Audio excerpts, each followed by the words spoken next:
Uh, as we know, all birds come from Nigod.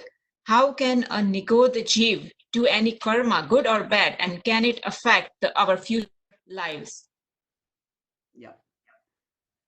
Okay. Generally, in the Nigod, how can they achieve the karma? How can they don't achieve the karma? Okay. These are all irrelevant questions. In a one sense, I tell you. Okay. Because you have to have a mind first. To reflection only occurs in the mind. If you do not have a mind, what happens? There is no reflection. And when there is no reflection, the karma and all these questions don't really arise easily. We call it like it's a Bhogavali place. Okay? Like, just to tell you, Nigod. The Nigod soul can reborn in a Nigod uh, or go to higher. Whenever there is a place called Bhogavali, means you your nirjara occurs only slowly, step by slowly nirjara occurs. Unless you reach to human, once you reach to human, now that you have a fully developed mind and you can go with your free will to seventh hell, or you can go back to Nigodevan. Okay, so you got to keep in mind that human life is the something either you make it all the way to liberation or you can go back all the way to that place. All rest of the places like heaven, no heaven, they do not reborn in them because they have enjoyed the good karma. All right, same thing, narki don't reborn in nark. Okay, the reason is they have enough now suffered and now they got karma, is the bad karma is been reduced, okay, by going through the suffering in the narak state.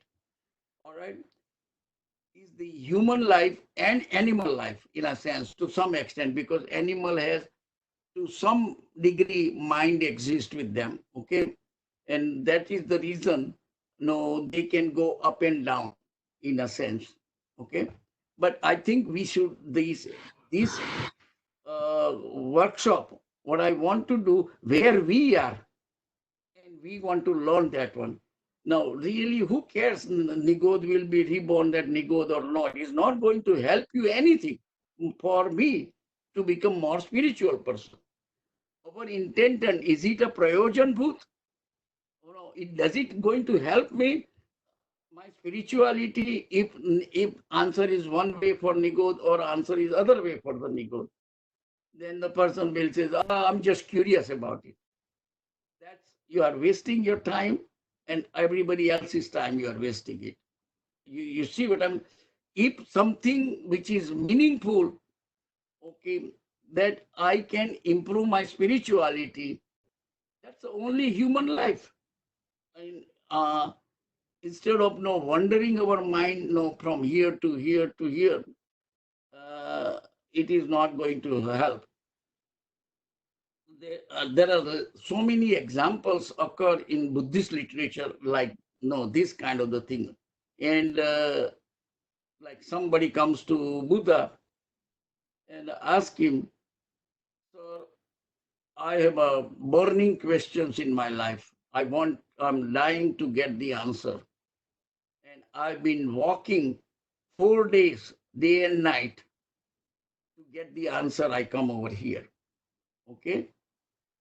And Buddha says, if you get the answer, those questions are like, where did I come from? Where am I going to go? What brings me over here?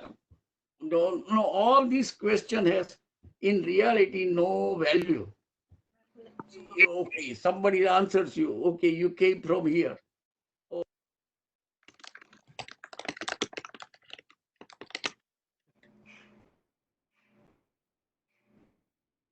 something, then yes, it is helpful. But the guy says, well, I think I'm curious about it. Okay. Now, Buddha says, I am a doctor. I'm not a philosopher. That's what he says. I give a medicine to cure your disease. I don't just keep answering the question because ultimately you reach to the point where there is no answer. Okay. Because if I ask you, where did, like, do we, that's why Jainism said, only we are beginningless. So nobody should ask the question, what was my first existence came into this world? There's no answer.